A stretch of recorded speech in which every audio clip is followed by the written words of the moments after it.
Hello प्यारे बच्चों, welcome back to my YouTube channel Dawar chemistry classes where we learn chemistry with fun.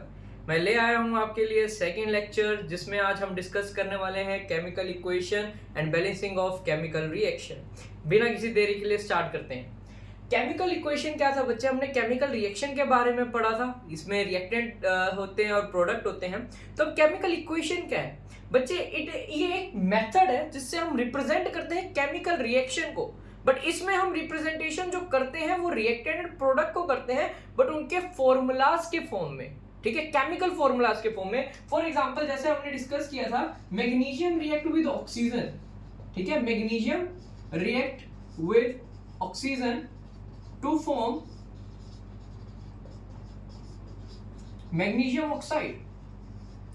ये हमारी chemical reaction थी बच्चे। इसको जब हमने केमिकल फॉर्मूलाज के वे में उनके एलिमेंट के रिप्रेजेंटेशन के फॉर्म में करा, उसी को नाम दे दिया गया chemical equation. For example magnesium का एलिमेंट क्या होता है प्यारे बच्चों? Mg। ऑक्सीजन का एलिमेंट क्या होता है प्यारे बच्चों? O2। और यहां पे हमें प्रोडक्ट क्या देखने को मिला? MgO। तो बार बार हम केमिकल रिएक्शन तो नहीं लिखेंगे, हम केमिस्ट्री पढ़ रहे हैं तो बार बार हम क्या लिखेंगे बच्चे? उसमें केमिकल इक्वेशन लिखेंगे। ये हमारी केमिकल रिएक्शन होगी और ये हमारी क्या होगी? केमिकल इक्वेशन होगी। ये सिंपल सी फॉर्म है केमिकल इक्वेशन की। अब नेक्स्ट टॉपिक पे चलते हैं, जिसका नाम है बच्चे balancing of chemical reaction. Balancing of chemical reaction. अब इसी केमिकल रिएक्शन को या इक्वेशन को बैलेंसिंग ऑफ केमिकल इक्वेशन लिखते हैं, ताकि हमें और अच्छे से समझ आए, क्योंकि हम इक्वेशन की फॉर्म में इनको बैलेंस कर रहे हैं। अब जरा ध्यान से देखो, इसको तो हमने रिएक्टेंट बोला प्यारे बच्चों, इसको हमने क्या बोला? प्रोडक्ट। अब आप पार्क में जाओगे, वो सीसॉ होता है ना, जैसे बीच में होता है, और इधर हमने एक भारी बिठा दिया, इधर हल्का, तो ये क्या होगा? ऐसे झुक जाएगा। बट अगर दोनों ही हम वेट इक्वल रखेंगे तो ये क्या होगा? इक्वल।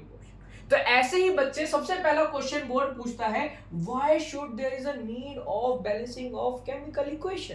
किसी भी केमिकल इक्वेशन को बैलेंस करने की नीड क्यों पड़ी? तो उसका आंसर आपके बिल्कुल सामने है। वो ये है बच्चे, यहाँ मैग्नीशियम 1 है, यहाँ भी मैग्नीशियम 1 है, कोई दिक्कत नहीं थी हमें। यहाँ पर ऑक्सीजन 2 है, बट यहाँ पे ऑक्सीजन 1 है। इट मींस दोनों तरफ नंबर ऑफ एटम्स क्या है? डिफरेंट है। तो हर एक एटम हमें इक्वल नंबर में चाहिए, इसीलिए हम करते हैं बैलेंसिंग। और इक्वल नंबर में क्यों चाहिए? To follow the law of conservation of mass, according to which mass can neither be created nor be destroyed. तो इसका जो है हम आंसर लिखेंगे, why do we need to balance chemical equation. तो हमारा सिंपल सा आंसर क्या होने वाला है? टू सेटिस्फाई, ये क्वेश्चन हुआ, ये आंसर हुआ हमारा, to satisfy the law of conservation of mass. कि कंजर्वेशन ऑफ मास को सेटिस्फाई करने के लिए हम क्या करते हैं बच्चे? किसी भी केमिकल रिएक्शन को बैलेंस करते हैं। अब आओ फटाफट देख लेते हैं बैलेंस कैसे करते हैं। मैग्नीशियम ऑक्सीजन, प्रोडक्ट बना हमारा MgO। बच्चे पहले तो हमें पता है ये हमारा रिएक्टेंट है, ये हमारा प्रोडक्ट। सबसे पहले एलिमेंट्स लिख लो। पहला एलिमेंट मैग्नीशियम दिख रहा है, दूसरा एलिमेंट मुझे ऑक्सीजन दिख रहा है। टोटल रिएक्टेंट में मैग्नीशियम कितना दिख रहा है प्यारे बच्चों? 1 दिख रहा है, तो यहाँ 1 लिख दो। टोटल रिएक्टेंट में ऑक्सीजन कितना दिख रहा है? 2, तो यहाँ पे 2 लिख दो। प्रोडक्ट की साइड आ जाओ, टोटल मैग्नीशियम कितना दिख रहा है आपको बच्चे? 1। और ऑक्सीजन कितना दिख रहा है बच्चे प्यारे? 1।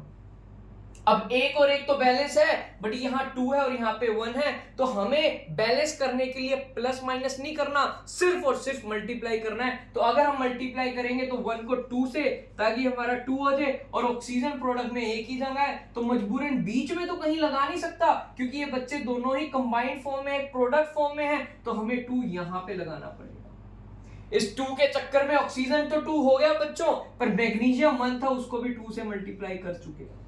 तो अब ये 2 है, तो यहां भी मुझे क्या करना पड़ेगा? 2 से मल्टीप्लाई करना पड़ेगा। तो बैलेंस रिएक्शन प्यारे बच्चों हमारे पास क्या बनती है? 2Mg plus O2, the product will be 2MgO।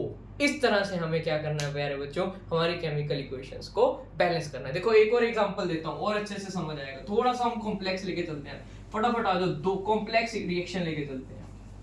देखो अब मैंने क्या करा, आयरन लिया, आयरन को किससे रिप्रेजेंट करता हूँ, Fe से। Fe की रिएक्शन करी मैंने वाटर से, जो मुझे प्रोडक्ट मिलेगा बच्चे वो मिलेगा Fe2O3 plus hydrogen gas H2। अब देखो हाइड्रोजन गैस निकल रही है, इट मींस कौन सी कैरेक्टरिस्टिक्स होगी, एवोल्यूशन ऑफ गैस। पिछला भी रिवाइज करवाता रहूंगा जो हमने पिछली वीडियोस में करा था। अब यहाँ पे हाइड्रोजन गैस रिलीज आउट हो रही है बच्चे, फटाफट इसको बैलेंस करते हैं। सबसे पहले हमें पता चल गया ये रिएक्टेंट है और ये क्या है, प्रोडक्ट। एलिमेंट्स गिनो कौन कौन सा है, Fe दिख रहा है, Fe के बाद क्या दिख रहा है, H के बाद क्या दिख रहा है, ऑक्सीजन। कोई दिक्कत नहीं, कर दिया। रिएक्टेंट की साइड टोटल Fe कितना दिखा, 1, टोटल हाइड्रोजन कितना दिखा, 2, ऑक्सीजन कितना दिखा मुझे, 1, लिख दिया, बात खत्म। अब इधर आ जाओ, टोटल Fe कितना दिखा मुझे यहाँ पे, 2, लिख दो। मेरे को हाइड्रोजन कितना दिख रहा है, 2, लिख दो। ऑक्सीजन कितना दिख रहा है मुझे, 3, अरे भैया लिख दो ना, क्यों टेंशन ले रहे हो। अब मैंने ऐसे कर दिया बच्चे बैलेंस। अब हिट एंड ट्रायल मेथड वही लगाना है हमें यहाँ पे कितना दिख रहा है, यहाँ पे Fe2 है, बट यहाँ पे Fe कितना है, 1 है, तो हम इसको 2 से मल्टीप्लाई कर सकते हैं। यहाँ पे हाइड्रोजन मेरे पास 2 है, हाइड्रोजन 2 है, भी बैलेंस करने की जरूरत नहीं है। बट यहाँ पे देखो ऑक्सीजन 1 है, बट यहाँ ऑक्सीजन कितना है बच्चे, 3 ऑक्सीजन। तो सबसे पहले हम क्या करेंगे, इस 1 ऑक्सीजन को 3 करेंगे। तो जैसे ही हमने ऑक्सीजन को 3 करा, हाइड्रोजन कितना हो गया, 3 2 6, तो यहाँ टोटल हाइड्रोजन बच्चे 6 हो गए हैं, टोटल ऑक्सीजन कितने हो चुके हैं, 3। कोई दिक्कत ही नहीं। यहाँ पे दिखा Fe1, तो इसको 2 से मल्टीप्लाई करना था, 1 को 2 से मल्टीप्लाई करा 2, इसलिए हमने इसको भी किससे मल्टीप्लाई कर दिया, 2 से मल्टीप्लाई कर दिया। अब यहाँ पे आ जाओ, Fe, यहाँ पे हाइड्रोजन 6 है, बट यहाँ पे 2 है, तो इसको किससे मल्टीप्लाई कर दूं, 3 से। 3 2 क्या हो जाता है बच्चे, 6, तो हमने हाइड्रोजन को किससे मल्टीप्लाई कर दिया, 3 से मल्टीप्लाई कर दिया। तो हमारे पास बैलेंस रिएक्शन क्या बनी, 2Fe plus 3H2O gives Fe2O3 plus 3H2। इस तरह से हम किसी भी केमिकल रिएक्शंस को बैलेंस कर सकते हैं। अब आपके लिए केमिकल इक्वेशन दे रहा हूं, इसको ट्राई करना, थोड़ी सी कॉम्प्लेक्स है बट आप कर लोगे। अगली वीडियो में हम सबसे पहले इसको बैलेंस करेंगे, फिर अगले हम टॉपिक शुरू करेंगे जिसका नाम है टाइप्स ऑफ केमिकल इक्वेशन।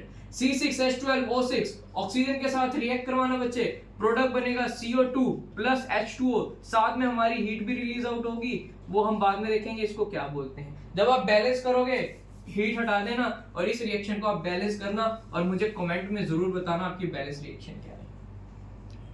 तो नेक्स्ट वीडियो में हम बात करेंगे टाइप्स ऑफ केमिकल रिएक्शन की, और इसलिए आज का टॉपिक ये खत्म होता है जिसमें हमने पढ़ा केमिकल इक्वेशन के बारे में and balancing of chemical equation. See you in tomorrow video, तब तक के लिए हैव अ गुड डे।